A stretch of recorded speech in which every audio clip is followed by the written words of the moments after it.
Kakasimula pa lang ng 2015, heartbroken ka na? Ano ba yan? Abay, matutulungan kayo ng ating love experts na sila Papa Dudut at Alma Moreno. Meron! Sampalin mo! Hindi ba ako nakakasama? Sumagot ka! Paano ko sasagot siya? Sino yun? Time kasi nung kay The Boy noon, nagsama kami, pero hindi ako naghanap talaga ng kasal. Nagkaroon ako ng mark. Kasi tama na yung happy naman ako doon sa relasyon na gano'n. Kumbaga kasi ang importante, nandun yung respeto na pagmamahalan at saka nararamdaman ninyo. Kasi mahirap pilitin yung lalaki na ayaw. Oo nga, na diba? ayaw. Ako rin, I also can relate to her, but kami baliktad kasi nung nag-live-in naman kami ng asawa ko, we were already engaged. So yung time na magpapakasal na kami, sabi ko, kailangan pa ba? Oo, di ba? Kasi parang na-weirdohan ako. Tapos parang I got comfortable with the setup.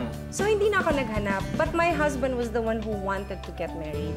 Buti na lang kasi it's so much better now that we're married.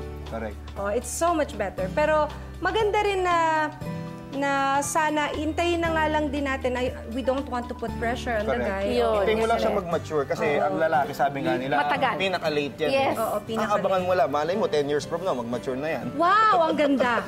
Kasi minsan, kaya nagiging, feeling ko lang, kaya meron din ako mga kilala or mga kaibigan na nagkakaroon ng problema sa pagiging mag-asawa dahil yung babae mas successful dun sa lalaki. Maraming gano'n, yun. So, nai-insecure yung lalaki. Hindi natatanggap ng lalaki. Hindi natatanggap ng lalaki na mas malaki yung inuuwing pera ng babae. So, minsan, ego yun eh. Correct. Ego ng lalaki yun.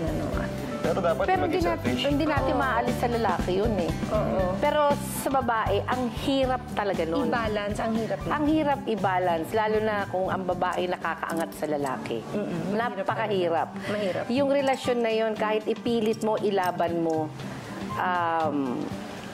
pero ang hirap buuin. Jason, bago ba kayo magpakasal, nag-usap ba kayo na aalis talaga siya for 5 years? Ay, mag-girlfriend ka na. Girlfriend, I'm sorry. Mag-un. Mas madali yun, mag-on lang pala kayo eh. Pero gano'n na sila katagal? Gaano na kayo katagal? 2 years po. 2 years. Kaya nyo. Actually, matagal na yan eh. At saka sabi mo ka, di ba, 5 years ang kanyang kontrata, naka-isang taon ka na. Nagawa mo nga ng 1 year. Kaya, yung kaya 4 years, pa yun. kaya mo yun. At ang Singapore, napakalapit lang yan. Sino mo kagat lang ng langgam yun? Pwede mo siyang puntahan anytime. Actually. Pero ako, Kaya yan. personally, hindi ko kaya.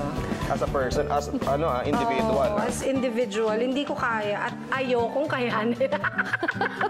Parang, bakit? Oo, yun, di ba? Hindi kasi, ang mahirap yung yung kagaya ng sinabi mo na, yung physical. Kailangan. Oo, yung kailangan, pagkailangan. Hindi, diba? kasi madali naman talaga yung Oo, madali. diba?